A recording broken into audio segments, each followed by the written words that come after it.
مفتی صاحب کے official channel مفتی طارق مسعود speeches کو سبسکرائب کریں۔ نحمده ونصلي على رسوله الكريم اما بعد فاعوذ بالله من الشيطان الرجيم بسم الله الرحمن الرحيم وما خلقت الجن والانس الا ليعبدون تبارك الذي بيده الملك وهو على كل شيء قدير الذي خلق الموت والحياة ليبلوكم ايكم احسن عملا۔ قرآن مجید کی آیتوں کا کچھ حصہ میں نے آپ کے سامنے پڑھا ہے۔ اللہ تعالیٰ سے دعا ہے اللہ تعالیٰ صحیح طرح سے بات کہنے کی، سننے کی، سمجھنے کی اور پھر عمل کی توفیق عطا فرمائے۔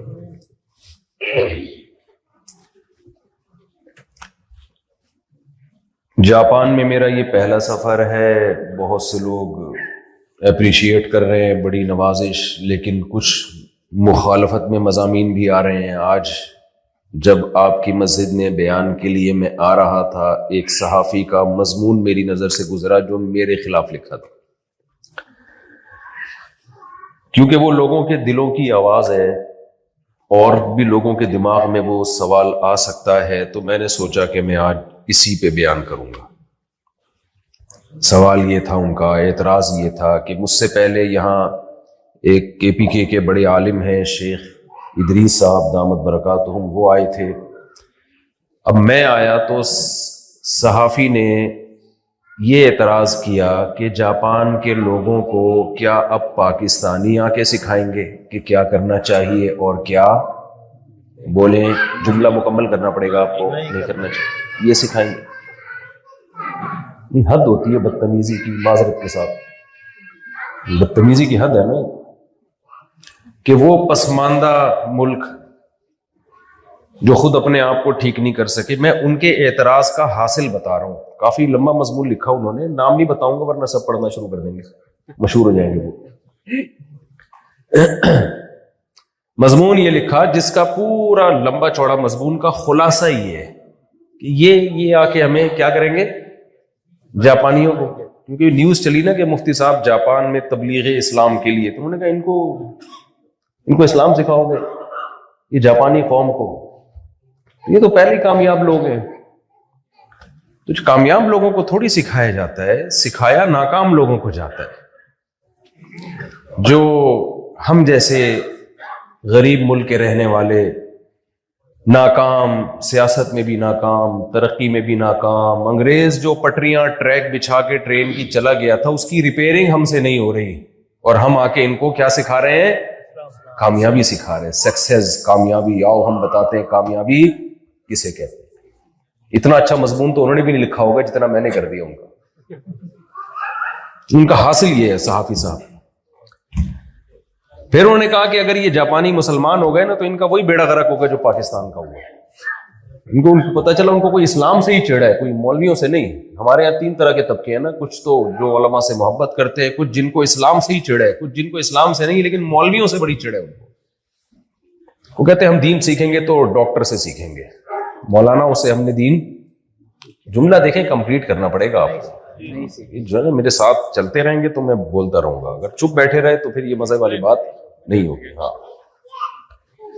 کچھ لوگوں کو مولاناؤں سے چڑ ہو گئی ہے، کہتے ہیں دین سیکھنا ہے، اگر سیکھنا ہے تو مولانا لوگوں سے نہیں سیکھنا، ہمیں پڑھے لکھے لوگوں سے سیکھنا ہے، ڈاکٹرز، انجینئرز، پروفیسر یونیورسٹیوں کے، لمس یونیورسٹی، پنجاب یونیورسٹی کے پروفیسر صاحب ہمیں سکھائیں گے۔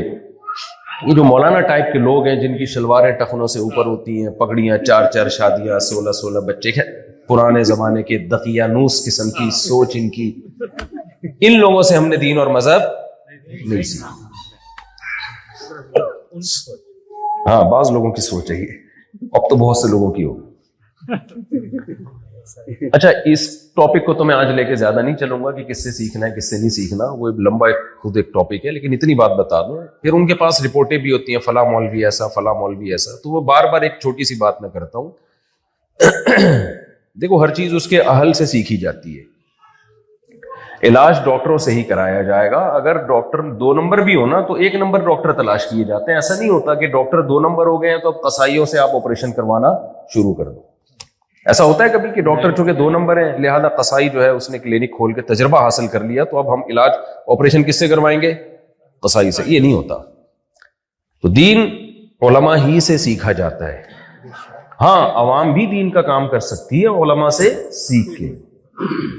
اور دنیا میں کوئی طبقہ 100% 1 نمبر ہوتا نہیں ہے سوائے پیغمبروں کے اور صحابہ کے جو نبی پر ایمان لے کر آئے. باقی 100% کوئی 1 نمبر ہو نہیں سکتا ہے. تو مولانا کہاں سے 100% 1 نمبر ہو سکتے ہیں؟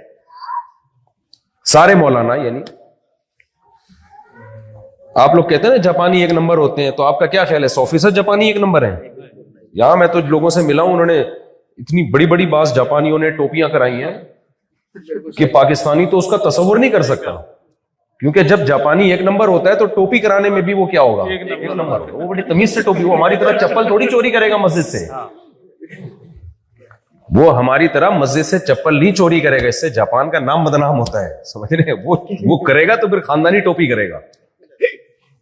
امریکہ کو دیکھ لو, بڑی تمیز کے لوگ ہوتے ہیں ماشاءاللہ, اور ہیومن رائٹس کی بڑی باتیں ہوتی ہیں, لیکن جب وہ لوگ 2 نمبری کرتے ہیں تو چھوٹی موٹی 2 نمبریاں نہیں کرتے. وہ عراق پر بم برساتے ہیں. وہ یہ نہیں ہوتا کہ چھوٹا موٹا انہوں نے یہاں سے چوری. ہمارے محلے میں ایک چور تھا, میں نے اس نے مجھ سے 8,000 روپے قرضہ لیا اور واپس کر دیا. میں حیران ہوا کہ اس کے بارے میں تو رپورٹیں مشہور ہیں کہ 2 نمبر آدمی ہے, 8,000 لے کے واپس کیسے کر دیے. میں نے اس سے پوچھا, کہتے ہیں مولوی صاحب ہم یہ چھوٹے موٹے پیسے کسی کے غصب نہیں کرتے, یہ 8,000 یہ دو واپس. تو بھائی جب جاپان میں بھی 2 نمبر لوگ ہو سکتے ہیں تو مولاناؤں میں بھی ہو سکتے ہیں. تو اب یہ کہ وہ فلانا مولوی ایسا تو فلانا ایسا تو فلانا ایسا لہذا سارے مولوی غلط ہو گئے, یہ نہیں ہو سکتا. کیونکہ نبی صلی اللہ علیہ وسلم آخری نبی ہیں. نبی نے فرمایا انا قاسم, میں اللہ کا علم تقسیم کرنے والا ہوں جو اللہ نے مجھے دیا, واللہ هو المعطی, اور اللہ دینے والے. تو نبی نے صحابہ کو علم دیا, صحابہ نے تابعین کو, تابعین نے تبع تابعین کو, سینہ بسینہ یہ علم آج تک چلا آ رہا ہے دینی مدرسوں میں. تو مدرسوں میں 2 نمبر بھی ہوں گے لیکن 1 نمبر بھی ہوں گے. رہا یہ مسئلہ کہ یہ پڑھے لکھے نہیں ہوتے اور ڈاکٹر پڑھے لکھے ہوتے ہیں, لہذا ہم نے دین ان سے سیکھنا ہے.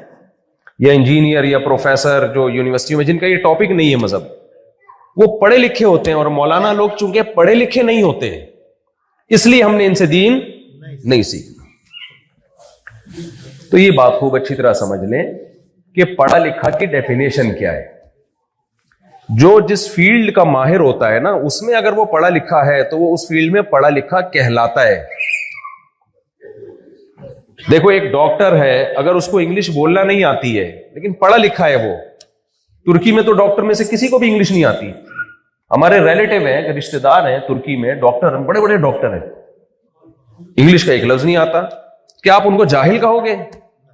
آپ یہ سوچ کے ان سے علاج نہیں کراؤ گے کہ یہ پڑھے لکھے نہیں ہے. او بھائی وہ اپنی فیلڈ کے ماہر ہیں. اب آپ کہو چونکہ میں نے گردے کا علاج کر رہا ہے تو اس کو انگلش نہیں آتی, تو بھائی کیا گردے کو انگلش آتی ہے جو اس کی بات سمجھے گا؟ تو وہ ترکی زبان میں نسخہ لکھ دے گا, آپ اس کی ٹرانسلیشن کروا لو. جب پاکستان آتے ہو گوگل پہ پڑھی ہوئی ہے لکھو, وہ خود ہی لکھ کے بتا دے گا جی کیا لکھا ہے اس نے. تو کچھ چیزیں پروپیگنڈے کا اثر ہے جس سے ہمارا دماغ کیا ہو چکا ہے, متاثر. اسی طرح لباس دیکھ کے لوگوں کو وحشت ہوتی ہے مولانا لوگوں کی کہ ان کا لباس پڑھے لکھے والے لوگوں والا لباس, یہ تو شلوار قمیض میں ایسا لگتا ہے چندہ مانگنے آئے ہوئے. ابھی مولوی صاحب مجھے کہہ رہے تھے چندہ بھی کر دیں. میں نے کہا بھائی میں نے چندہ کیا نا تو پھر میرے لیے پورے جاپان میں سروائیو کرنا مشکل ہو جائے گا. ہر مسجد والے کہیں گے ہمارے لیے چندہ.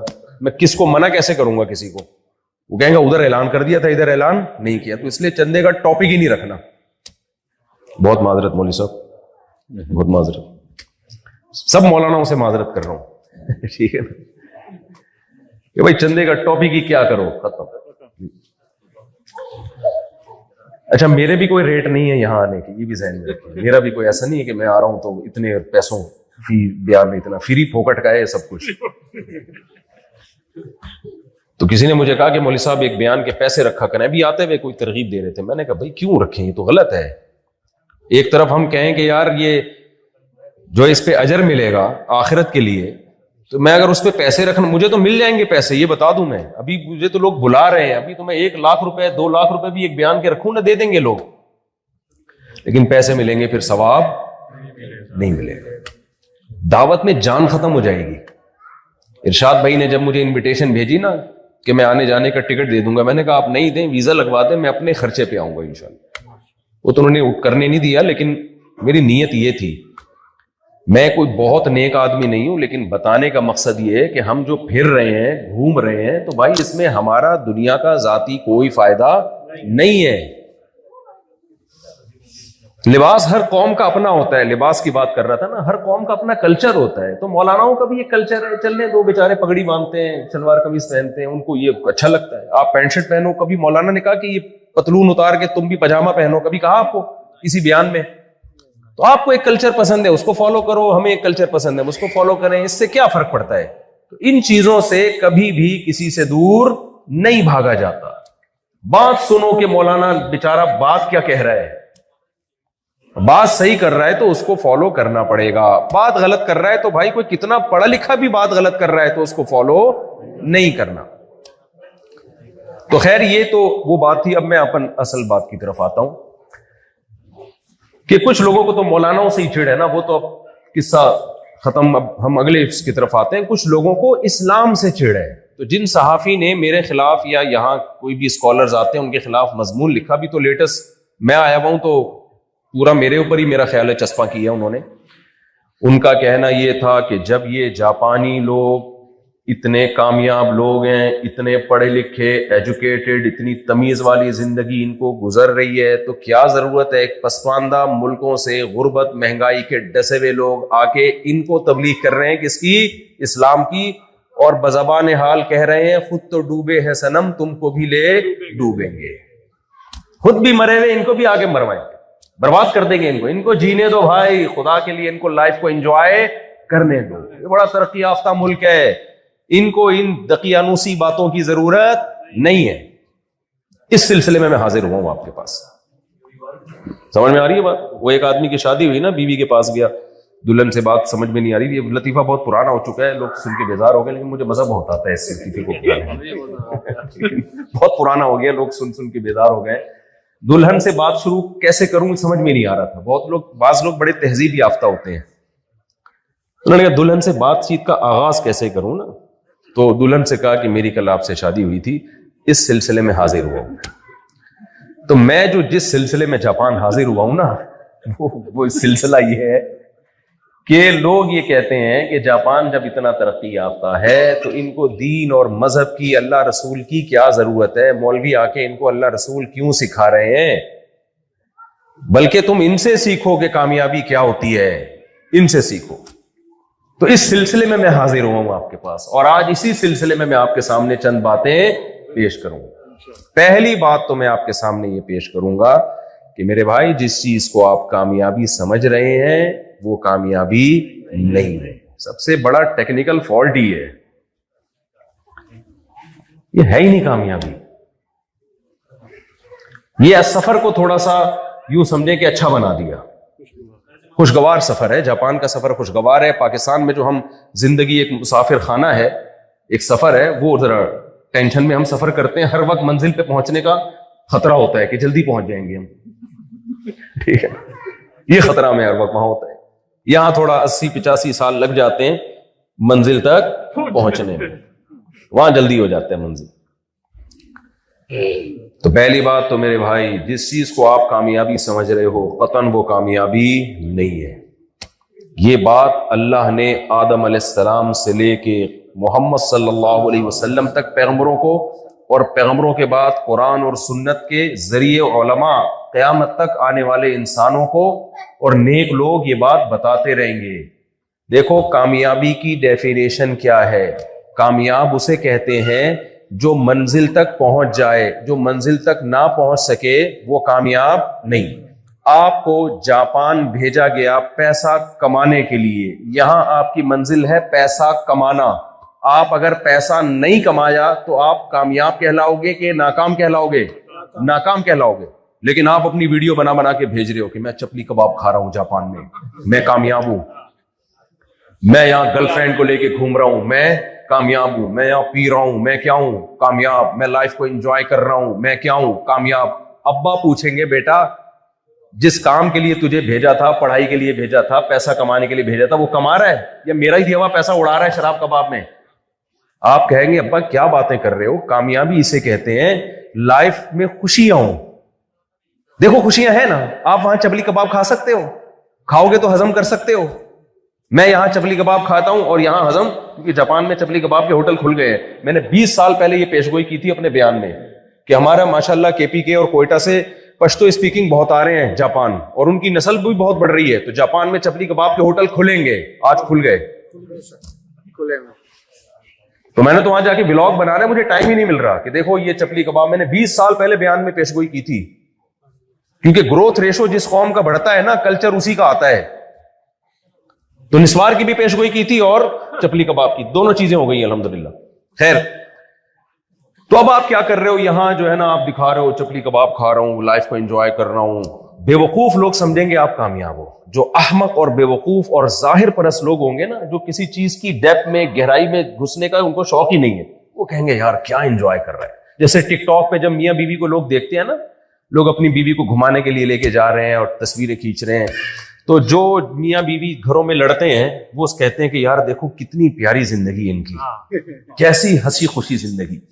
او بھائی یہ گھر میں بھی ایسے رہتے ہیں تو پھر ٹھیک ہے, ٹک ٹاک میں کیمرے کے سامنے سارے ہنسی خوشی ہی رہتے ہیں. کون وہ لڑ تھوڑی رہیں گے کیمرے کے سامنے آ کے.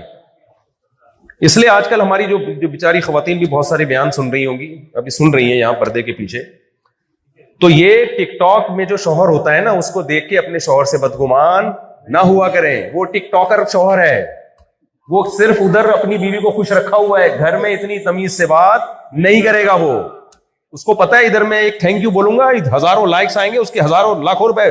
بیوی کے سامنے مسکرانے کے اگر 1 لاکھ روپے کسی کو مل رہے ہیں تو میں تو سمجھتا ہوں نہیں 32 لگوا لے آدمی, 24 گھنٹے مسکراتا رہے. کیا خیال ہے؟ خواتین نہ دکھا رہی ہوتی ہیں اپنے شوہروں کو, دیکھیں یہ کتنا مری میں لے کے گھوم رہا ہے بیوی کو, اور فلاں جگہ لے کے گھوم رہا ہے, اور کتنا خوش, اور ایک ہم ہیں ایک آپ ہیں, ناک میں مکھی بٹھا کے رکھتے ہیں. اور مرد بھی پریشان ہوتا ہے وہ, کیونکہ ٹک ٹاک پر اکثر خوبصورت لڑکیوں کی ویڈیوز وائرل ہوتی ہیں. آدمی کہتا ہے یہ دیکھو کیسی کیسی حوریں لے کے گھوم رہے ہیں, اور ابا نے میرے لیے کیا بہو لے کر آئے, اپنے لیے کیا بہو لے کر آئے. بھائی حقیقت کی دنیا کچھ اور ہوتی ہے, میڈیا کی دنیا کچھ اور ہوتی ہے. فلموں میں ہمیشہ ہیرو آخر میں بچتا ہے کم وقت. ادھر آپ اگر ہیرو کی طرح زندگی گزارنے کی کوشش کرو نا, ایک ڈاکو سے پنگا لوگ ہیں نا, آپ مر جاؤ گے. ہیرو پوری فلم میں پتہ نہیں کتنے ڈاکوؤں کو مار کے ملکوں کے ملک فتح کر کے مرتا بھی ہے تو بالکل لاسٹ میں مرتا ہے. تو فلموں کی دنیا, میڈیا کی دنیا اور ہے, اور حقیقت کی دنیا اور ہے. تو میں یہ کر رہا تھا کہ آپ نے یہاں سے ابا کو ویڈیوز بھیجی. ابا کہہ رہے ہیں بیٹا تیری لائف کیسی ہے, تو کامیاب ہو گیا کہ نہیں ہو گیا؟ آپ کہتے ہیں ابا دیکھو چپلی کباب, چائے, شراب, کباب, لائف کو انجوائے کر رہا ہوں. ابا کہے گا یہ کامیاب ہوں میں, لوگ بھی سمجھیں گے کیا ہوں میں کامیاب. لیکن عقل مند کہے گا بھائی تو باپ کے پیسے پہ اتنا کما رہا ہے, اتنا کھا رہا ہے, تجھے تو تیرا باپ چھوڑے گا نہیں. جس کام کے لیے تجھے بھیجا تھا وہ کام بھی تو نے کیا کہ نہیں کیا. احمق اور بے وقوف ظاہر اور حال کو دیکھ کے, پریزنٹ کو دیکھ کے متاثر ہوتا ہے, اور جو گہری نظر رکھنے والے لوگ ہیں وہ ہمیشہ فیوچر کو دیکھ کے فیصلہ کرتے ہیں کہ یہ کامیاب ہے یا یہ ناکام ہے. سمجھتے ہو کہ نہیں سمجھتے ہو؟ تو میرے بھائی فیوچر کس کا کامیاب ہے؟ پہلی بات, جس بیچارے کو اپنے پیدا ہونے کا مقصد ہی نہ پتا ہو اس کو منزل کبھی بھی پتا نہیں ہو سکتی. اور جس کو منزل نہ پتا ہو کیا وہ منزل تک پہنچنے کی کوشش کرے گا؟ اور جو منزل تک پہنچنے کی کوشش ہی نہیں کرے گا کیا وہ منزل تک پہنچے گا؟ اور جو منزل تک پہنچ ہی نہ سکتا ہو کیا وہ کامیاب ہو سکتا ہے؟ تو ہم شروع سے شروع کرتے ہیں کہ ہماری منزل کیا ہے, ہم کیوں پیدا ہوئے. آپ دنیا میں جتنی کامیاب قومیں سمجھی جاتی ہیں نا, جتنی کامیاب قومیں, یا کامیاب لوگ سمجھے جاتے ہیں. آپ ان سے پوچھو کہ آپ دنیا میں کیوں آئے, ان کے پاس اس سوال کا جواب بولو نہیں ہوگا. کیوں نہیں ہے؟ آپ کہیں یار ان کے پاس تو ہر سوال کا جواب ہے, ہر سوال کا جواب ہے. دنیا میں جتنے بڑے بڑے فلاسفر ہیں, اسکالرز ہیں, ان کے پاس دنیا کے ہر سوال کا جواب ہے. آپ پیسہ کمانے کا طریقہ پوچھیں, گوگل پہ لکھیں, آ جائے گا. آئے گا کہ نہیں آئے گا؟ کوئی نہ کوئی ماہر ہوگا جو طریقہ بتا رہا ہوگا. آج کسی نے بتایا ایک بڑا زبردست پیسہ کمانے کا طریقہ. جو موٹیویشنل اسپیکر ہوتے ہیں نا, ان سے بھی تھوڑا سا ہوشیار رہا کریں. یہ پیسے کمانے کے طریقے بتا بتا کے پیسہ کما رہے ہوتے ہیں. تو وہ ایک نے اکاؤنٹ بنایا اپنا, اور اس نے لوگوں سے کہا کہ میں آپ کو پیسہ کمانے کا طریقہ بتاتا ہوں صرف $2 میں. آپ لوگ $2 بھیج دیں مجھے اس اکاؤنٹ میں, اور میں پھر ایک پورا تحریر ہے میرے پاس, وہ میں آپ کے پاس بھیج دوں گا. اب $2 لوگوں کے لیے اتنے مشکل نہیں تھے. لوگوں نے کہا ٹرائی کر لیتے ہیں. اس طرح سے کروڑوں روپے اس کے پاس آ گئے. تو اس نے ایک بیان دیا, اس نے کہا یہ ہے پیسہ کمانے کا طریقہ. شارٹ میں کروڑوں روپے ایسے ہی کمائے جا سکتے ہیں. تو سوشل میڈیا کی دنیا پہ نا آج کل یہ بہت ہو رہا ہے. تو دنیا میں ہر چیز بتا رہے ہیں ہمیں, ماہرین بتا رہے ہیں. جاپان کے ماہرین تو اور بہت کچھ بتا دیتے ہیں جو ہم تصور نہیں کر سکتے. کیا کچھ نہیں بنا لیا انہوں نے. بھائی یہ جو سوال ہے نا کہ ہم کیوں بنے, یہ انسان اس کا جواب نہیں دے سکتا. یہ سوال انسانوں سے پوچھا نہیں جائے گا. یہ اس کا جواب وہ دے گا جس نے ہمیں بنایا ہے, اور بنانے والے کو لوگ لفٹ کرانے کے لیے تیار نہیں ہے. وہ پوچھنے کے لیے تیار نہیں ہے کہ کس نے بنایا, کیوں دنیا میں آئے, کیا مقصد ہے ہمارا, اور ہمارا انجام کیا ہوگا, ہمیں بھیجا کیوں گیا. ان سوالوں پہ انسانیت غور کرنے کے لیے تیار نہیں ہے. پیدا ہو رہے ہیں, کھا پی کے ترقی کر کے مر کے ختم ہو رہے ہیں. اسی میں تو زندگی گزر رہی ہے. اس لیے اللہ تعالیٰ نے 1,00,000 سے زیادہ پیغمبروں کو بھیجا اور ان پر آسمانی کتابیں نازل کی. ان کتابوں کے برحق ہونے کے دلائل کے انبار لگا دیے. قرآن نازل کیا آخر میں, اور اس کے برحق ہونے کے دلائل کے انبار لگا دیے. یعنی قرآن کا یہ کمال ہے کہ وہ یہ بھی بتاتا ہے کہ یہ کائنات کسی نے بنائی ہے, یہ بھی بتاتا ہے کہ کیوں بنائی ہے, یہ بھی بتاتا ہے کہ تمہیں کیوں بنایا گیا, یہ بھی بتاتا ہے کہ میں واقعی اللہ کا کلام ہوں. ان ساری باتوں کے جواب ایک ہی کتاب میں آپ کو دلائل کے ساتھ ملیں گے. تو جس نے ہمیں بنایا ہے نا میرے بھائی, جب تک آپ اس سے نہیں پوچھیں گے ہم کیوں بنے ہیں, اس وقت تک آپ کو آپ کی منزل سمجھ میں نہیں آئے گی. جس کام کے لیے بنے ہو اس کو تو فوکس کر نہیں رہے. آپ کیا کر لو گے؟ آپ 1000 کلومیٹر یا 500 کلومیٹر ٹرین میں سفر کر کے, اس سے یہ ہوگا کہ جو سفر آپ کا 8 گھنٹے میں ہوتا وہ آپ کا 1 گھنٹے میں ہو جائے گا. اس سے زیادہ آپ کو کچھ بھی حاصل, بولتے کیوں نہیں بھائی, نہیں ہوگا. آپ پہلے 60 سال میں مر جاتے تھے, 32 سال میں مرو گے. اس سے زیادہ آپ کو کوئی کامیابی ترقی کر کے حاصل ہونے والی نہیں ہے. پہلے آپ جو تھے وہ کہیں ہڈی ٹوٹ جاتی تو جڑتی نہیں تھی, اب جڑ جاتی ہے. مصنوعی ٹانگیں لگ جاتی ہیں, تو پہلے لگڑے ہو کے زندگی گزارتے تھے 10-20 سال, اب ٹانگوں پہ 10-20 سال گزار لو گے. اس سے زیادہ حاصل ہونے والا اس ترقی سے کچھ بھی بولو نہیں ہے. بلکہ اب تو اور کچھ چیزیں تو سائیڈ افیکٹ بھی ہیں. میں تو ابھی بلوچستان سے ہو کر آیا ہوں. میں اس سفر سے پہلے میں نے وہاں پسماندہ علاقوں میں لوگوں کی 99-100 سال عمر دیکھی, جن کے پاس ترقی کا نام و نشان نہیں ہے. ابے میں نے کہا یہ ہم سے اچھے ہیں یار, نہ کچھ کھا رہے ہیں, نہ کچھ پہن رہے ہیں, عمریں کتنی ہیں, لائف کو انجوائے کر رہے ہیں. ابھی میں ایک شخص سے مل کر آیا, اس نے کہا میرے والد کا بھی 99 سال کی عمر میں انتقال ہو, بلوچستان کے پسماندہ علاقے میں, ترقی اور تعلیم سے دور. میں نے کہا بھائی صاحب کیا کھاتے تھے؟ انہوں نے کہا بکریاں ہوتی ہیں یہاں پہ, اور اگتا تو کچھ نہیں ہے سوائے گندم کے. تو گندم اور بکری, اسی بکری کا گھی, اسی بکری کا دودھ, اسی بکری کا مکھن, اس پہ نکال دیا کتنے سال, 99. میں نے کہا وہ وٹامن سی کدھر گیا بھائی؟ ڈاکٹر تو کہتے ہیں روزانہ ہمیں اتنی کوانٹٹی میں کیا چاہیے, وٹامن سی چاہیے, اتنا آئرن چاہیے, اتنا پوٹاشیم چاہیے, اتنا میگنیشیم چاہیے, اتنا فلانا چاہیے, یہ چاہیے, وہ چاہیے, حفاظتی ٹیکے چاہیے, پتہ نہیں کیا کیا چاہیے. تو کہاں گیا بھائی وہ؟ کچھ بھی نہیں. اس کو ستو چاہیے, اس کو بکری کا دودھ چاہیے, نکال لیے 99 سال.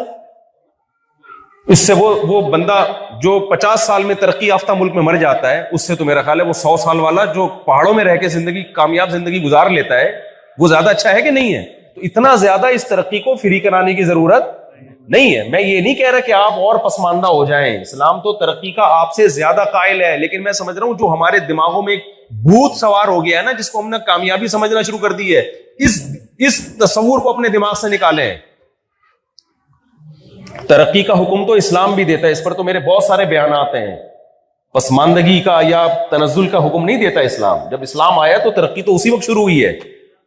لیکن یہ جو ترقی کو آپ نے ہدف بنا لیا ہے, مقصود بنا لیا ہے, کامیابی سمجھ بیٹھے ہو, یہ بہت بڑا ٹیکنیکل فالٹ ہے. یہ جاپان کے سائنسدان دور نہیں کریں گے, کیونکہ یہ فالٹ تو خود ان کے اپنے اندر موجود ہے. یہ ٹیکنیکل فالٹ اللہ اور قرآن دور کرے گا, پیغمبر دور کرتے ہیں, اور پیغمبر اسی ٹیکنیکل فالٹ کو دور کرنے کے لیے بھیجے جاتے ہیں. اور آج ہم بھی یہی ٹیکنیکل فالٹ نکالنے کے لیے جاپان میں آپ کے پاس آئے ہیں. سمجھ میں آ رہی ہے کہ نہیں آ رہی ہے؟ تو کوئی اتنا بڑا مسئلہ نہیں ہے. یہ مریں گے پھر بھی 100 سال بھی عمریں ہو جائیں نا, تو اس کے بعد کیا ہے؟ موت ہے آگے. نوح علیہ السلام 950 سال تبلیغ کر کے بالآخر کہاں چلے گئے؟ قبر میں. تو آپ نے کیا کیا ترقی سے؟ یہ کیا کہ آپ کراچی سے پشاور پہلے پہنچتے تھے 24 گھنٹے میں, اب پہنچ رہے ہو 12 گھنٹے میں. تو جب سب سے پہلا جو میرے اور آپ کے لیے ضروری سوال ہے نا, وہ سوال یہ کہ ہم کیوں بنے ہیں. جب تک اس سوال کا جواب ہم تلاش نہیں کریں گے اور اس کے مطابق اپنی لائف کو نہیں گزاریں گے, اس وقت تک کامیابی کا تصور آپ دماغ سے نکال دیں. وہ سوال یہ ہے. تو میں عرض کر رہا تھا کہ قرآن نے یہ بھی بتایا کہ تم خود نہیں بنے ہو, تمہیں کسی نے بنایا ہے. ہم ڈارون سے پوچھ رہے ہیں کہ ہم کیسے بنے. ڈارون تھوڑی بتائے گا بھائی, یہ وہ بتائے گا جس نے ہمیں بنایا ہے. ڈارون تو پھینکے گا, پھینک رہا ہے وہ. اس نے تھیوری پیش کر دی, یہ آٹومیٹیکلی ایسے ہوا, پھر یوں ہوا, پھر یوں ہوا, پھر بندر بنا, پھر وسیم بھائی بن گئے, غفار بھائی بن گئے. اور اس کو بھی اپنی اس تھیوری پر یقین نہیں ہے. اس نے کبھی نہیں کہا کہ 100% ایسا ہو گیا, مے بی پاسبل ہے, ممکن ہے ایسا ہوا ہو. اس کو پکڑ کے بیٹھ گئے, جو بالکل ان لاجیکل بات ہے, جس کا نہ سر نہ اس کا پیر. کبھی دنیا میں ایسا اتفاق نہیں ہوا کہ ایوالو ہو کے چیزیں آٹومیٹیکلی اتنی عجیب بن جائے. میں تو کل نماز پڑھتے ہوئے نا بار بار میرے دماغ میں خیال آ رہا تھا, ایک آنکھ کیسے بن گئی بھائی ہماری. پھر جب مجھے خیال آتا ہے تو مجھے لگتا ہے کہ میں بے وقوف ہوں یا دنیا بے وقوف ہو گئی ہے, یہ پڑھے لکھے لوگ بے وقوف ہو. اتنی عجیب آنکھ ہے ہماری. یہ ڈیجیٹل کیمرہ جو ہماری ویڈیو بنا رہا ہے, یہ انسانی آنکھ کی کاپی ہے. کاپی خود بخود بن سکتی ہے؟ کوئی سائنسدان آ کے کہے کہ خربوں سال میں یہ ڈیجیٹل کیمرہ وجود میں آیا ہے, تو آپ کیا کہو گے؟ بھائی جھوٹ بول رہا ہے. جو ڈیجیٹل کیمرہ انسان نے بنایا وہ آٹومیٹیکلی نہیں بن سکتا. اس کا ایک اسکرو بھی خود بخود ٹائٹ نہیں ہو سکتا. اور بغیر نٹ بولٹ کے پوری آنکھ جس کو دیکھ کے کیمرہ بنایا گیا ہے, جو اوریجنل ہے, وہ آٹومیٹیکلی خود بخود کیسے وجود؟ خربوں سال میں بھی خدا کی قسم وجود میں نہیں آ سکتی وہ. اس لیے قرآن کہتا ہے ہم خلقوا من غیر شیء ام هم الخالقون. کیا خود سے بنے ہو یا تم نے خود آٹومیٹیکلی بن گئے یا خود اپنے آپ کو بنایا ہے؟ ظاہر ہے نہ آٹومیٹیکلی. روبوٹ جو بے جان ہوتا ہے وہ خود بخود خربوں سال میں نہیں بن سکتا. جاندار چلتا پھرتا دیکھتا انسان خود بخود نہیں بن سکتا. اس کو کسی ایسی ذات نے بنایا ہے. ایسے سافٹ ویئر پانی میں انسٹال کیے جو ماں کے پیٹ میں جاتے ہیں اور اس میں کان, آنکھ, ناک, دل, دماغ, جگر, گردے بننا شروع ہو جاتے ہیں, اور پھر ماں کے پیٹ سے 9 مہینے میں باہر آتا ہے. باہر آتے ہی ماں جو روٹی کھاتی تھی اس سے بچے کے آنکھ ناک بنتے تھے, اب اسی روٹی سے ماں کا دودھ بننا شروع ہو جاتا ہے. یار مادے میں ایسی مینجمنٹ خدا کی قسم خربوں سال میں بھی خود بخود نہیں ہو سکتی, ناممکن نہیں ہے. کیا عجیب چیز ہے نا, روٹی سے آنکھ بن رہی ہے, ناک بن رہی ہے, اسی روٹی سے اب کیا بن رہا ہے؟ دودھ بن رہا ہے, اور ایگزیکٹ صحیح ٹائم پہ بن رہا ہے جب بچے کو ضرورت ہے, اور ایسا دودھ بن رہا ہے اس سے بہتر خوراک اس بچے کے لیے کوئی ہو نہیں سکتی. سائنسدان تو بڑے راز سے کہیں گے نیچرل ہے, نیچر کا حسن ہے. او بھائی نیچر میں کیسے اتنا حسن پیدا ہو گیا؟ نیچر کی کیا آنکھ ہے جس سے وہ دیکھتی ہے؟ نیچر کی کیا دماغ ہے جس سے وہ سوچتی ہے؟ نیچر کی کیا کان ہے جس سے وہ سنتی ہے؟ نیچر کی کیا زبان ہے جس سے وہ بولتی ہے؟ نیچر تو خود کوئی چیز ہی نہیں ہے. تو قرآن سب سے پہلے آپ کو تنبیہ کرتا ہے تم بنے نہیں ہو, تمہیں کسی نے بولو بنایا ہے. تو مخلوق سے مت پوچھنا کہ کیسے بنے ہو, جو بنانے والا ہے وہ بتاتا ہے.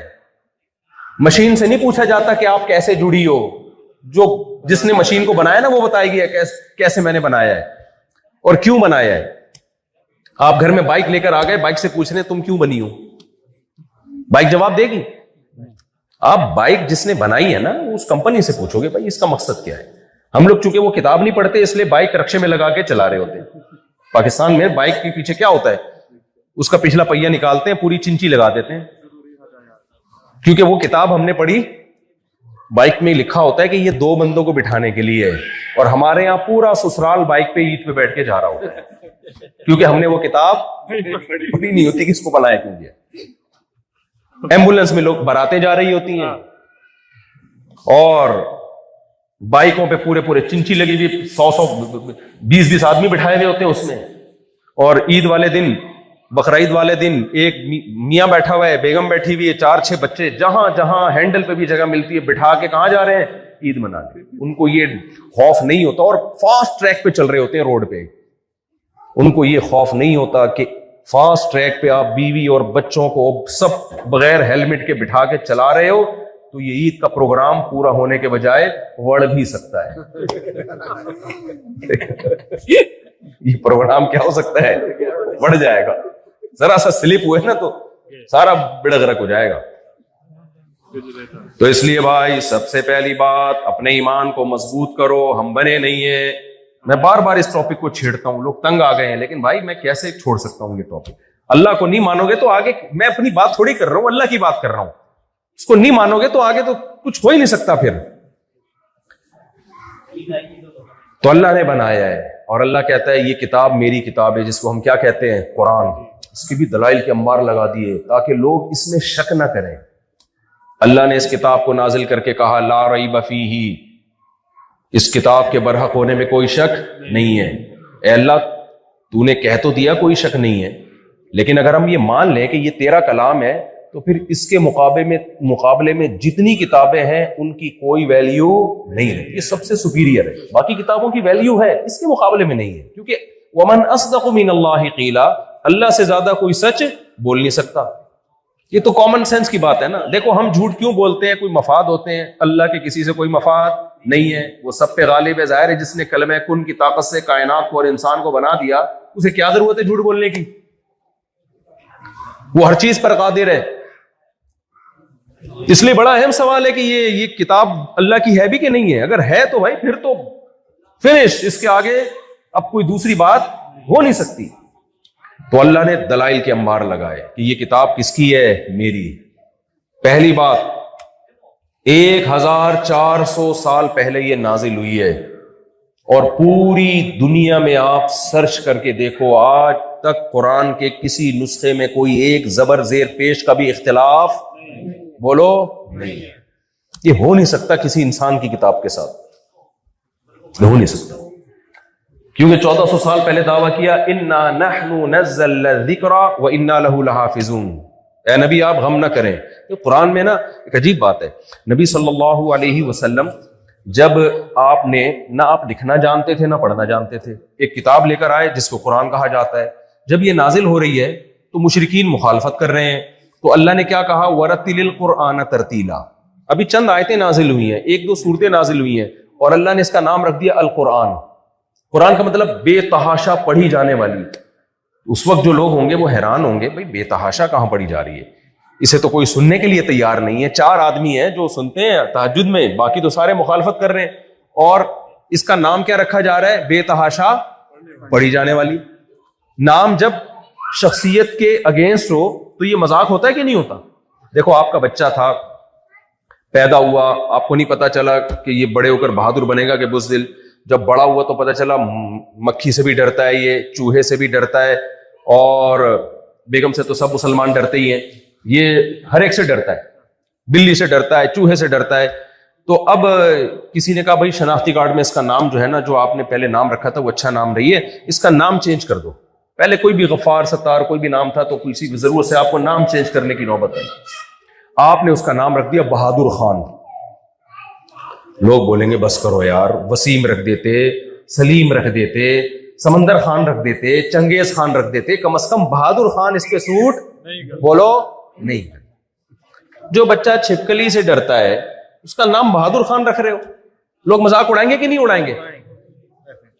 اللہ میاں نے قرآن کا نام قرآن اس وقت رکھا جب کوئی پڑھنے کے لیے اور سننے کے لیے تیار نہیں تھا. یہ نام کی سلیکشن انسان کی طرف سے نہیں ہو سکتی, یہ اسی ذات کی طرف سے ہو سکتی ہے جسے معلوم ہے کہ اس کے لیے سب سے زیادہ سوٹیبل نام یہی ہے اس کتاب کے لیے, کیونکہ دنیا میں جتنا اسے پڑھا جائے گا اتنا دنیا میں کسی کتاب کو نہیں پڑھا جائے گا, جتنا اسے سنا جائے گا اتنا کسی کتاب کو نہیں سنا جائے گا, جتنا اسے سمجھ کے پڑھا جائے گا اتنا کسی کتاب کو سمجھ کے بھی نہیں پڑھا جائے گا, جتنا اسے بے سمجھے پڑھا جائے گا اتنا کسی کتاب کو بے سمجھے بھی نہیں پڑھا جائے گا.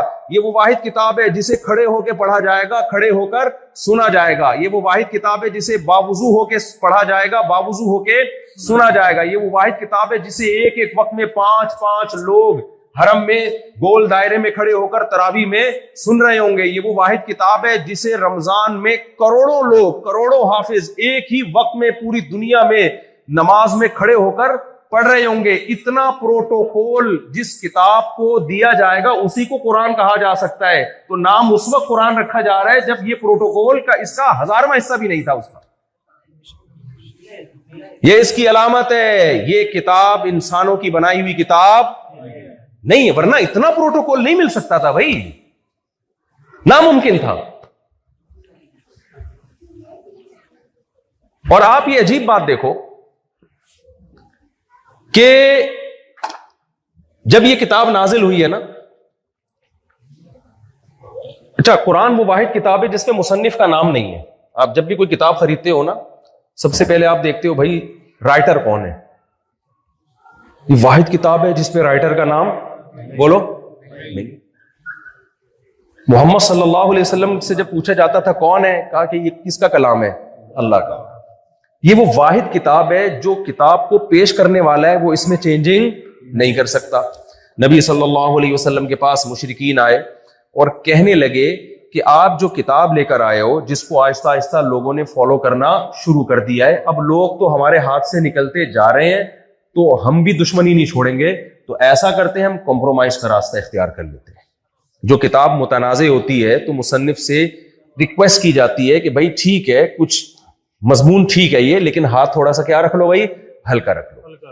ایسا ہوتا ہے کہ نہیں ہوتا؟ تو مشرکین نے نبی صلی اللہ علیہ وسلم سے کہا کہ بھئی آپ ایسا کریں, اس میں جو ہمارے بتوں کے بارے میں یہ جو کہا جا رہا ہے نا, یہ جو ہم پتھر کے بت بنا کے ان کے سامنے جھکتے ہیں, تو قرآن یہ کہہ رہا ہے الہم ارجل یمشون بہا, کیا ان پتھروں کے بنائے ہوئے بتوں کے پاؤں ہیں جس سے یہ چل سکتے ہیں؟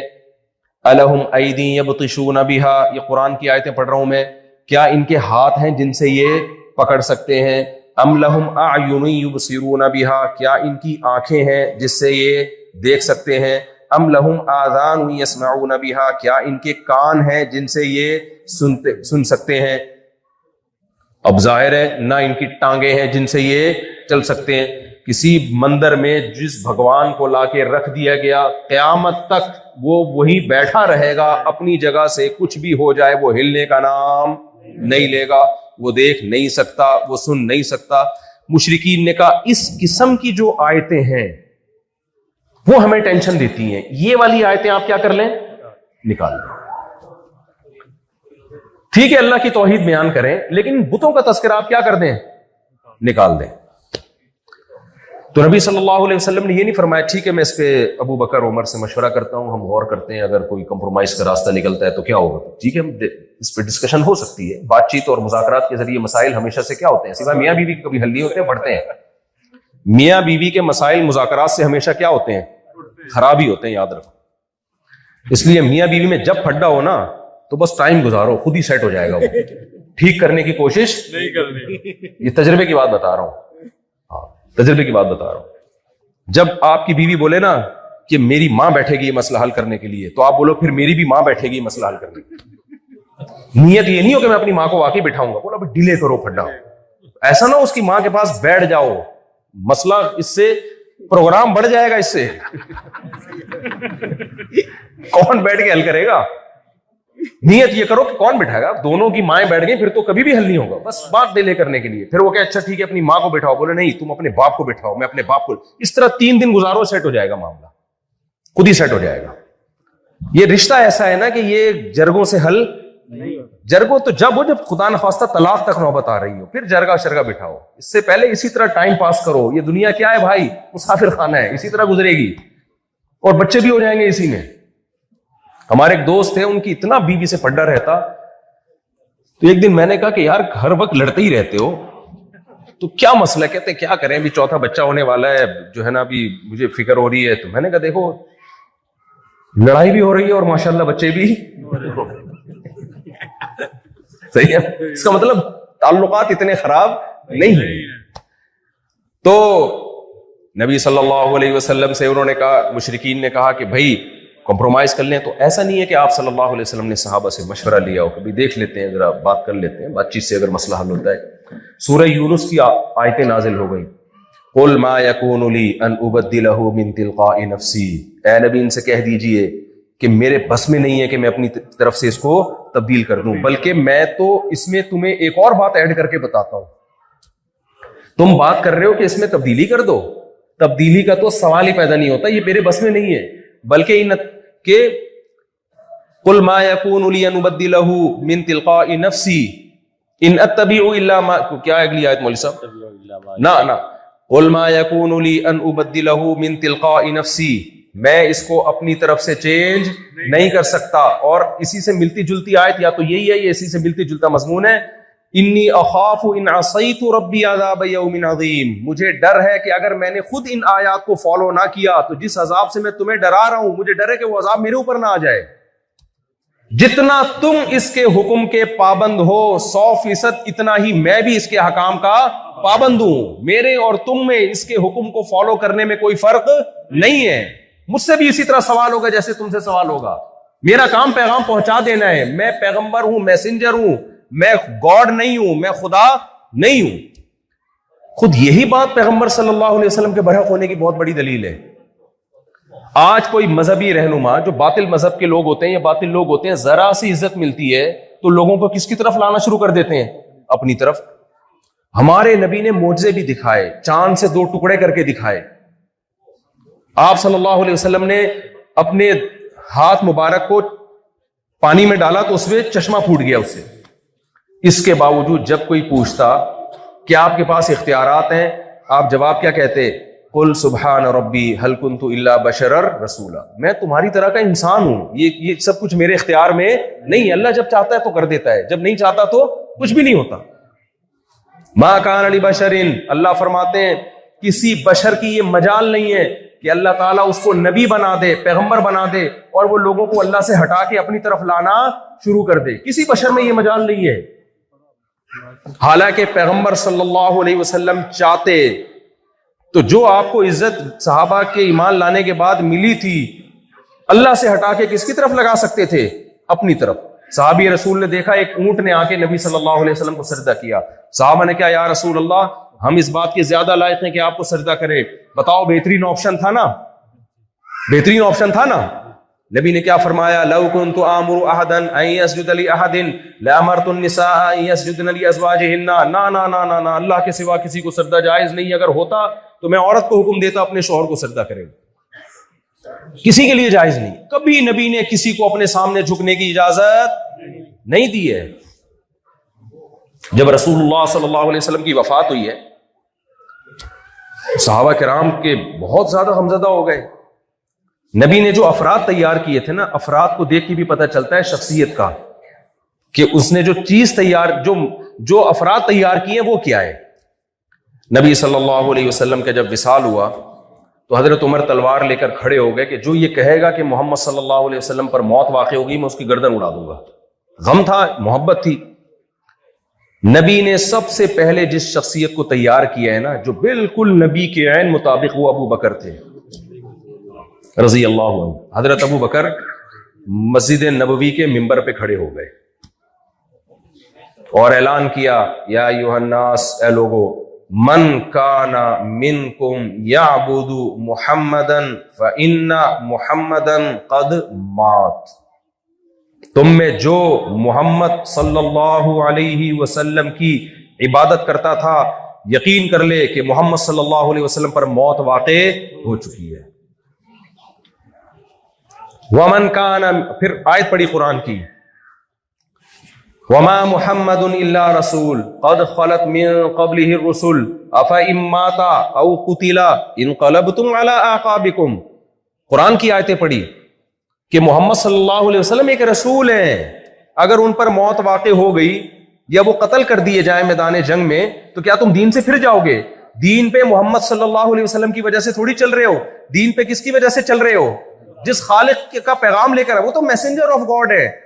اپنی شخصیت کو اتنا کلیئر رکھنا اتنی عزت کے باوجود، کیا یہ معاذ اللہ کسی جھوٹے پیغمبر میں یہ کوالٹی ہو سکتی ہے؟ یہ ناممکن ہے. کیسے افراد تیار کیے، ان کو بتا دیا بھائی میری پوزیشن میسنجر آف گاڈ کی ہے، میں گاڈ نہیں ہوں، تو خدا ہے آسمانوں میں، عبادت اسی کی کرنی ہے. تو حضرت ابو بکر نے کیا فرمایا؟ من کان منکم یعبد محمدا فإن محمدا قد مات. اگر جو محمد صلی اللہ علیہ وسلم کی عبادت کرتا تھا، یہاں عبادت کا مطلب کیا؟ ان کی وجہ سے دین پہ چلتا تھا، ان کو خوش کرنے کے لیے، ان کی موت واقع ہو گئی. ومن کان منکم یعبد اللہ، اور جو اللہ کی عبادت کرتا تھا نا نبی کی زندگی میں، فإنہ حی لا یموت، وہ آج بھی زندہ ہے، اس پر موت کبھی بھی نہیں آئے. یہ اتنی کلیئرٹی یہ کسی دین برحق میں ہی ہو سکتی ہے، یہ کسی باطل دین میں نہیں ہو سکتی. تو انہوں نے کہا کہ آپ چینج کریں. نبی نے کیا فرمایا؟ میں اس میں چینجنگ نہیں کر سکتا. تو قرآن سب سے زیادہ پڑھا جاتا ہے، سب سے زیادہ سنا جاتا ہے، دنیا میں سب سے زیادہ فالو بھی قرآن کو کیا جا رہا ہے. یہ بھی قرآن کی صداقت کی دلیل ہے. میں ایک چند مثالیں دیتا ہوں تاکہ آپ کو یقین تو آئے نا کہ یہ اللہ کا کلام ہے. انسانوں میں اتنی پاور نہیں ہے کہ لوگوں کو اس طرح سے موٹیویٹ کرے. وہ دیکھو ڈاکٹر صاحب آج کل لوگوں کو مشورہ دے رہے ہیں کم کھاؤ، دے رہے کہ نہیں دے رہے؟ کتنے لوگوں نے کم کھا لیا؟ کوئی ڈاکٹر نہیں کھا رہا کم، لوگوں کو بتا رہا ہوتا ہے ڈاکٹر سگریٹ نہ پیو، اور سگریٹ کے دھوئیں ناک سے بھی نکال رہے ہوتے ہیں اور منہ سے بھی، اور بتا رہا ہوتا ہے سگریٹ صحت کے لیے کیا ہے. بیسیوں ڈاکٹروں کو ہم نے دیکھا سگریٹ پی رہے ہوتے ہیں. سگریٹ نہیں چھوٹ رہی، ڈاکٹروں سے نہیں چھوٹ رہی. وہ لوگوں کو کہہ رہے کم کھاؤ، لیکن لوگوں کو کہہ رہے فاسٹنگ کرو، ایک ٹائم کا کھانا چھوڑ دو. چھوڑ دیا لوگوں نے؟ بہت کم لوگ. قرآن کی ایک آیت نازل ہوئی ہے، شہر رمضان الذی من شہد منکم الشہر فلیصم. نازل کس پر ہو رہی ہے؟ جو امی ہیں، نہ لکھنا جانتے ہیں اور نہ پڑھنا جانتے ہیں. ان پر ایک آیت نازل ہوئی ہے کہ جو رمضان کا مہینہ پائے اسے چاہیے صبح صادق سے لے کے غروب آفتاب تک کئی گھنٹے بنتے ہیں یہ، اس وقت کیا کرے؟ وہ کھانے پینے کا نہ کرے. آج کروڑوں انسان 1400 سال گزرنے کے باوجود بھی قرآن کے اس حکم کو فالو کر رہے ہیں. اس میں کہاں سے ایسی موٹیویشن آ گئی بھائی؟ ایک آرڈر چلا ہے اور پورا سعودیہ روزے رکھتا ہے، پورا یو اے ای جو مسلمان ہے، پاکستان، انڈیا، بنگلہ دیش، اکثریت روزے رکھ رہی ہے جن کی تعداد کروڑوں میں بنتی ہے، چاہے وہ عربی ہو چاہے وہ اجمی ہو. یہاں بھی رکھتے ہوں گے روزے لوگ. یار ایسا کھانا پینا دنیا کی کوئی فیک کتاب چھڑوا سکتی ہے کسی سے؟ ناممکن ہے. یہ اتنی طاقت اور اتنی زبردست موٹیویشن کسی جھوٹی کتاب میں نہیں ہو سکتی، ناممکن ہے. نماز کو دیکھ لو، وضو کروایا، اس وقت سے 1400 سال سے مسلمان نماز سے پہلے کیا کرتے آ رہے ہیں؟ وضو کرتے آ رہے ہیں. ورنہ 5 ٹائم کسی ڈاکٹر کو بولو کہ کسی سے منہ دھلوا کے دکھا دے، نہیں دھلوا سکتے. تو کس قدر، یعنی جتنے بھی حکام، جو بھی اسلام آج دنیا میں زندہ ہے، آپ حج کو دیکھ لو، کروڑوں لوگ اگر ہر سال کے حساب سے دیکھا جائے تو چند سالوں میں کروڑوں لوگ حج کر کے آ جاتے ہیں. آپ کا کیا خیال ہے وہاں جا کے ان کو پیسے ملتے ہیں کیا؟ کسی قوم کا تہوار اور عبادت اتنی مہنگی ہے جتنی مسلمانوں کی ہے؟ مجھے بتاؤ نا. کسی قوم، کوئی بھی دنیا کی قوم جو کسی مذہب کو فالو کرتی ہے، بھائی ادھر توجہ رکھیں، بچوں کو تھوڑا کنٹرول کریں. دنیا کی کوئی بھی قوم، یہ کھانا شانا بعد میں لگا دیں تاکہ بیان میں ڈسٹربنس نہ ہو، بیان میں لوگ ڈسٹرب نہ ہو. تو کیونکہ کھانا آئے گا نا تو پھر آپ کا بھی دل ادھر جائے گا، میں بھی ادھر، میرا بھی دل ادھر جائے گا. ہم سب مسلمان ہیں، آپ کو پتہ ہے. تو جتنا خرچہ مسلمانوں کے تہواروں پر ہوتا ہے اور حج پہ ہوتا ہے، دنیا کے کسی مذہب کے ماننے والوں کی عبادت پہ اتنا خرچہ نہیں. آپ بتاؤ کسی ہندو کو کہ ہم جو حج کرنے جاتے ہیں نا 15 لاکھ میں ہو رہا ہے. کرتے کیا ہیں وہاں جا کے اللہ کے گھر کے گرد گھومے, عرفات میں اسٹے کیا, دھوپ میں کھڑے ہوئے, اور اس کا صلہ کیا ملتا ہے؟ 15 لاکھ خرچ کرنے کا صلہ ملتا ہے کہ جو بال لے کر گئے تھے وہ وہاں چھوڑ کے واپس آ جائے, سر مڈا کے آتے ہیں. اللہ میاں بھی کہتے ہیں اب تم حج کر کے آئے ہو, انعام کیا ملے گا؟ ٹینڈ کرا کے آؤں گا. تھوڑی سی جو پرسنالٹی تھی اس کی بھی ایسی کی کیسی ہو, ٹینڈ کرا کے آؤ گے وہاں سے, ورنہ احرام کھلے گا نہیں تمہارا. قربانی کے الگ خرچہ, اور جو ٹینشن ہوتی ہے وہاں چلنا, کتنا کراؤڈ, کیا ہے وہی قرآن نے ایک دفعہ کہہ دیا وَلِلَّهِ عَلَى النَّاسِ حِجُّ الْبَيْتِ, لوگوں پر لازم ہے اللہ کے لیے میرے گھر کی زیارت کریں. کروڑوں اربوں لوگ اور کروڑوں لوگ گئے اور اللہ کے گھر کی زیارت آج بھی کر کے آ رہے ہیں, اتنی بے دینی کے باوجود ایک آیت پر عمل کرنے کے لیے. اور یہ آیت پیش کرنے والے وہ ہیں جو نہ لکھنا جانتے اور نہ پڑھنا جانتے. ایسی موٹیویشن کہاں سے آ گئی بھائی؟ اتنی ترغیب کیسے مل گئی لوگوں کو؟ کسی جھوٹی کتاب پر ایسا عمل بولو ممکن نہیں ہے. کر لیتے 4 لوگ کر لیں گے, 4 کروڑ نہیں کر سکتے, 4 ارب نہیں کر سکتے. قربانی کو دیکھ لو آپ, قربانی کی فضیلت قرآن نے بیان کی, حدیث نے بیان کی. سب سے مہنگا ترین تہوار, غیر مسلموں کے تہوار ہیں, اتنا خرچہ نہیں ہوتا, اور عیاشی ان کی بہت ہوتی ہے ان تہواروں میں. مسلمانوں کے پاس عید اور عید الاضحیٰ 2 عیدیں ہیں نا, 2 تہوار, اس میں بھی ان کی جیب سے نکلتا ہے, اپنے لیے اتنا نہیں نکلتا جتنا غربا اور مسکینوں کے لیے نکلتا ہے. عید الفطر میں جو فطرانے کی رقم اگر آپ کاؤنٹ کرو نا, اربوں روپے بنتی ہے جو غریبوں کے پیٹ میں جاتا ہے. تہواروں میں خوشی کیا ہے؟ امیر کس کو کھلا رہا ہے؟ غریب کو. اور قربانی مالدار لوگ کرتے ہیں, اتنا کھاتے نہیں ہیں جتنا اس قربانی کے گوشت سے غریب لوگ فائدہ اٹھاتے ہیں. ایسا نظام محمد صلی اللہ علیہ وسلم دے کر گئے ہیں. یہ کسی انسان کا خود ساختہ نظام نہیں ہو سکتا. انسانوں کی بنائی ہوئی کرسمس ہے, ہندوؤں کی ہولی ہے, اس تہواروں کو دیکھو اور مسلمانوں کے تہواروں کو دیکھو. مسلمانوں کا تہوار محمد صلی اللہ علیہ وسلم نے پیش کیا, جو نہ لکھنا جانتے اور نہ پڑھنا جانتے اور تہذیب یافتہ قوم میں پیدا ہی نہیں ہوئے. کیسا بہترین تہوار دے کر گئے, کیسا بہترین وراثت کا نظام دے کر گئے, کیسا بہترین نکاح اور طلاق کا نظام دے کر گئے, کیسا بہترین نماز اور روزے کا نظام دے کر گئے. کسی ایک اسلام کے آرڈر کو, حکم کو اٹھا کے دیکھو, اس سے بہتر حکم پوری دنیا کی کسی قوم کے, کسی مذہب کے پاس آپ کو اس کا عشر عشیر بھی نہیں ملے گا. اس کے ہم پلہ ہونا تو دور کی بات ہے. کسی آرڈر کو اٹھا کے دیکھ لو آپ. ایک لبرل سیکولر آدمی نے اعتراض کیا, اس نے بولا یار یہ کیسا نظام ہے, مسلمان لوگ بیوی کو 3 طلاق نکالتے ہیں, اتنا مضبوط رشتہ ہمیشہ کے لیے ختم ہو جاتا ہے, یہ کوئی نظام ہے؟ تو میں نے ان سے کہا, میں نے کہا تفصیلی دلیل تو بعد میں پیش کروں گا, مجھے ایک بات بتاؤ, مسلمانوں کے فیملی سسٹم میں فیملی کو توڑنا سب سے آسان, یہی اعتراض ہے نا. بعض دفعہ اعتراض کرنے والے اتنے خوبصورت انداز سے اعتراض نہیں کرتا, میں اس کو الفاظ کا جامع پہنا کے نا اس کے اشکال کو اور زیادہ مضبوط کر دیتا ہوں. میں نے کہا آپ کا اعتراض ایکچولی یہ ہے, اس میں انگلش کا تڑکا لگا دو تو پھر تو زبردست اعتراض بن جاتا ہے. تو میں نے کہا آپ کا جو اصل اعتراض ہے نا وہ یہ ہے کہ مسلمانوں کا فیملی سسٹم کو توڑنا بہت کیا ہے آسان. 3 لفظ زبان سے نکالے اور ایسی کی تیسی, غصے میں نکال دیے, جذباتی میں نکال, یہ ہے, یہ نظام ہے جو 1400 سال کا. تو یہ دقیانوسی نظام اس زمانے میں بھائی نہیں چل سکتا. اتنا مضبوط رشتہ ہے, کورٹ میں غیر مسلم ہو گئے تو کورٹ میں جاتے ہیں, جج پہلے 2 تھپڑ لگاتا ہے دونوں کو, سمجھاتا ہے محبت سے, پھر دیکھتا ہے نہیں بن پا رہی تو ڈاکومنٹس بنتے ہیں. یہ کیا کھڑے کر ٹھک ٹھک ٹھک ختم. میں نے کہا دیکھو تفصیلی دلائل تو میں اس پہ پورے بیان کر چکا ہوں اسلام کے نظام طلاق پر, کہ اس سے بہتر کوئی نظام ہو نہیں سکتا.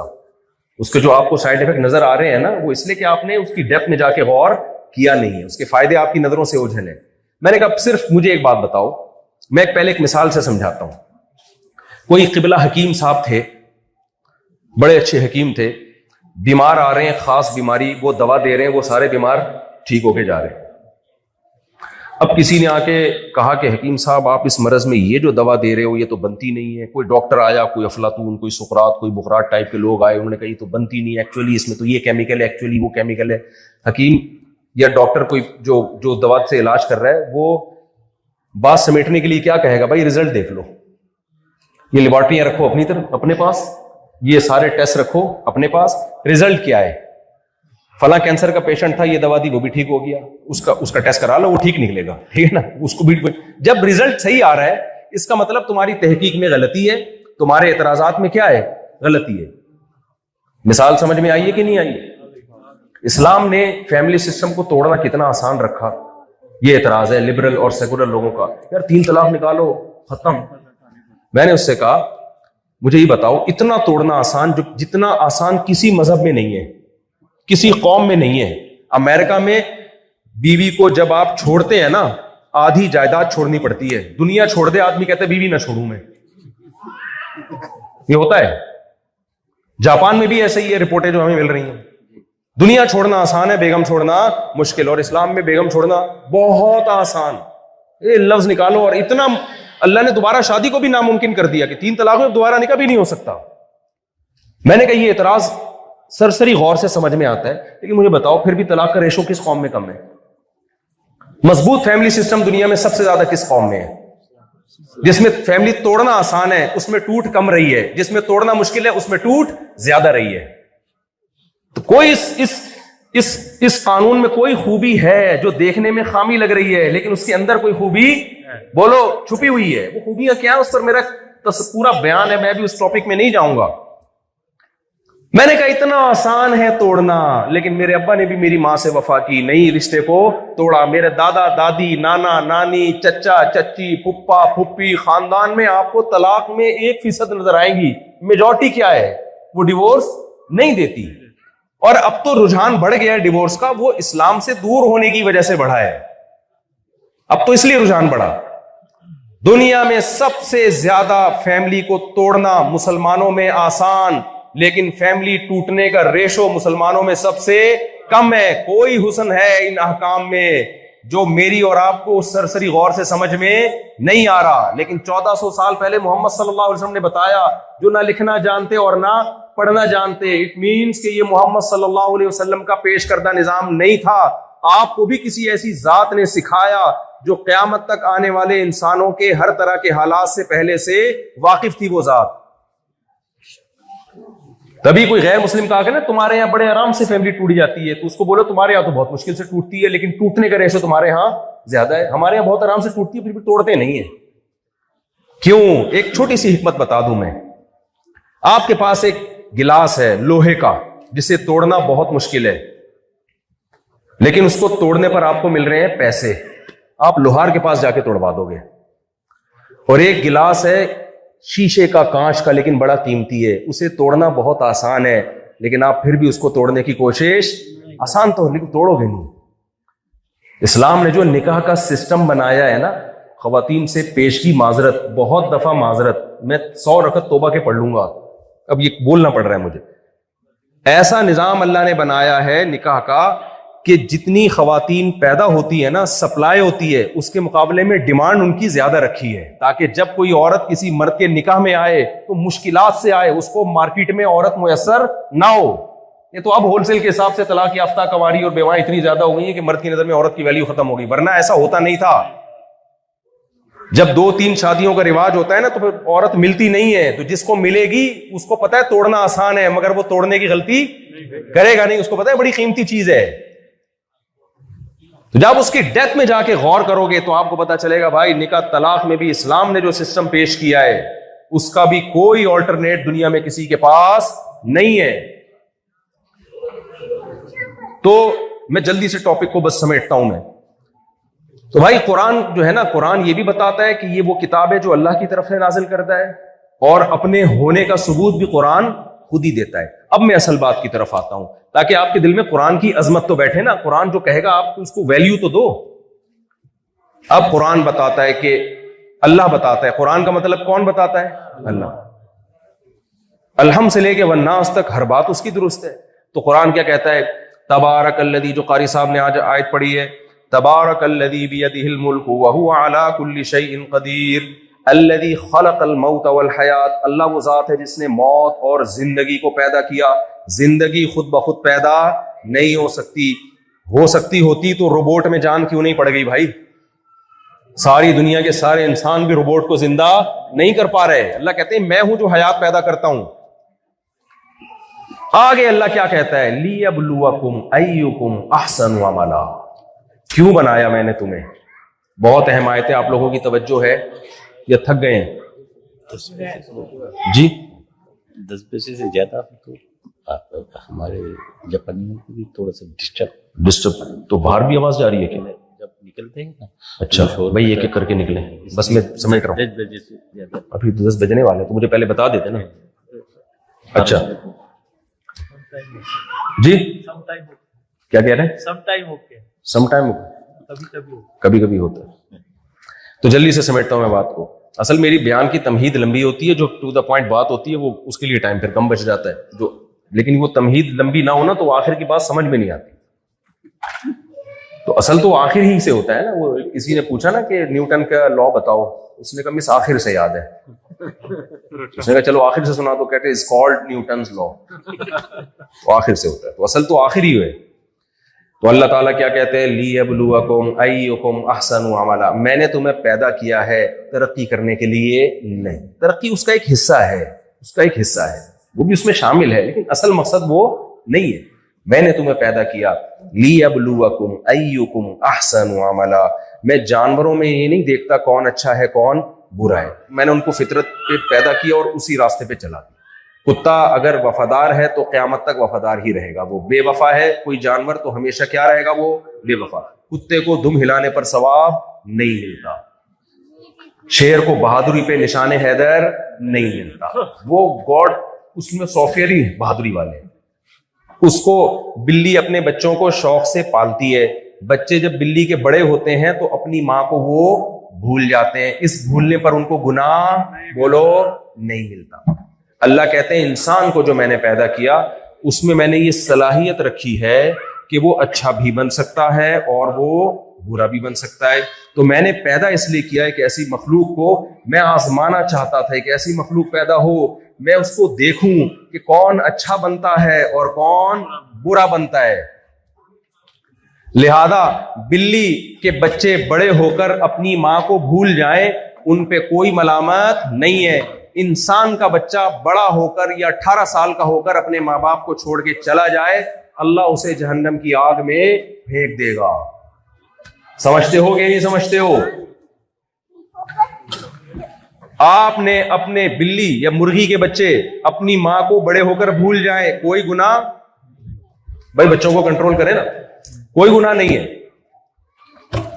لیکن اگر آپ بڑے ہو کر اپنے ماں باپ کو اولڈ ہوم میں جمع کرا دیں گے، آپ کو اللہ بولو نہیں چھوڑے گا۔ وہ بھائی بچوں کو سائڈ پہ لے کے جائیں، سب بچوں کو دیکھ رہے ہیں، میں بھی تو کسی کا بچہ ہوں نا، مجھے بھی تو دیکھ آپ ان کو لے جائیں۔ تو آپ اگر بڑے ہو کر اپنے ابا اما کو اولڈ ہاؤس میں جمع کرا دیتے ہو تو اللہ آپ کو بولو نہیں چھوڑے گا۔ تو قرآن کہہ رہے وَلَا تَقُلْ لَهُمَا اُفٍّ، ماں باپ کے سامنے بڑھاپے میں اف کرنے کی بھی اجازت نہیں ہے۔ اولڈ ہاؤس یا اولڈ ہوم تو بہت ہی دور کی بات ہے، برداشت کرنا ہے۔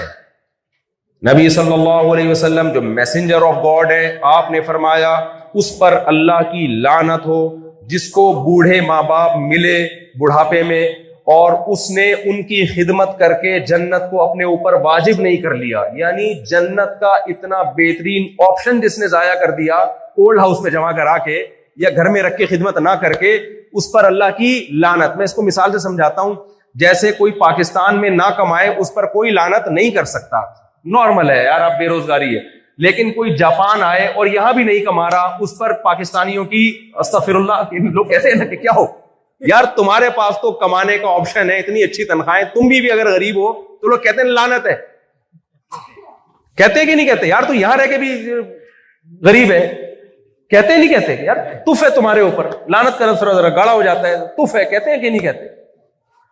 تو بالکل یہی انداز پیغمبر صلی اللہ علیہ وسلم کہ اتنا بہترین آپشن تھا یار، وہ بوڑھے ہو گئے تمہاری زندگی میں اور اب تمہیں اپنے گناہ معاف کروانے کا موقع ملا ان کی خدمت کر کے، اور تم ان کی خدمت نہیں کر رہے اور جنت واجب نہیں کر رہے اپنے اوپر، تو نبی نے کیا فرمایا؟ اس پر اللہ کی لعنت ہو۔ اس چیز کی میرے بھائی جاپانیوں کو بھی کیا ہے؟ بہت شدید ضرورت ہے۔ یہ جو صحافی نے کالم لکھا تھا نا، جاپانیوں کو کیا سمجھانے آ رہے ہو؟ خالی لائن میں چلنا ہی سب کچھ نہیں ہوتا۔ وہ مجھے ایک لطیفہ یاد آ رہا ہے، ایک آدمی آیا کسی سے بائک مانگنے کے لیے، گاؤں میں کسی نے بائک خریدی، تو آپ کو پتا گاؤں میں تو کسی کو نئی چیز آئے نا تو ساری دنیا پیچھے پڑ جاتی ہے، یار وہاں جانا ہے، یار وہاں جانا ہے۔ تو لوگ آتے تھے، بھائی مجھے تھوڑی دیر کے لیے بائک مل جائے گی؟ میں پیٹرول ڈال دوں گا. جب پیٹرول ڈالنے کے آفر دے رہے تو کون روکے گا پھر؟ چل بھائی لے جا. ہر تھوڑی دیر میں کوئی آتا, بھائی مجھے بائک مل جائے گی آپ کی, میں پیٹرول میں ڈال دوں گا. ایک دن اس کو غصہ آیا, ایک بندہ آیا کہنے بھائی ذرا بائک چاہیے, پیٹرول میں ڈال دوں گا. وہ خالی ڈبہ لے کر آیا, بولا اس میں پیٹرول ڈال اور اس کو چلا کے لے. بائک میں سب کچھ پیٹرول.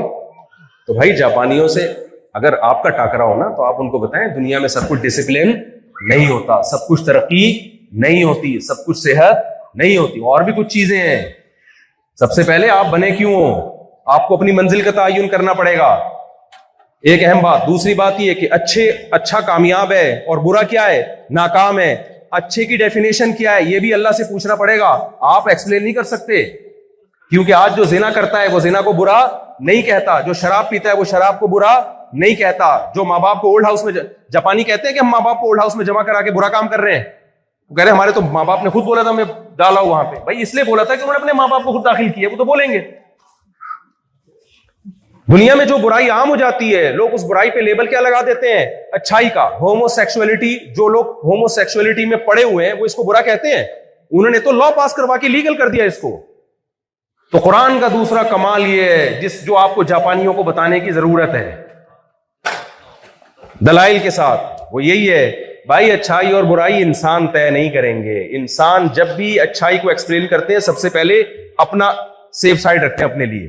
جو چرس پیتا ہے وہ چرس کے خلاف کبھی بھی قانون پاس نہیں ہونے دے گا. انسانوں سے تھوڑی پوچھا جائے گا اچھا کیا ہے برا کیا ہے. اس لیے اس میں بھی اللہ نے گائیڈ کر دیا. تو اللہ نے بتا دیا توحید اچھی ہے, شرک کیا ہے. ہندو شرک کو برا کہے گا کیونکہ وہ اپنے باپ دادا سے پوچھتا ہے, وہ تو بت پرستی کے آدمی ہے. بھائی خدا سے پوچھو, قرآن سے پوچھو. اللہ کہے گا میں پتھروں کے بنے ہوئے بتوں کے سامنے جھکنے کو پسند نہیں کرتا, جس نے بنایا صرف اسی کے سامنے جھکنا پڑے گا.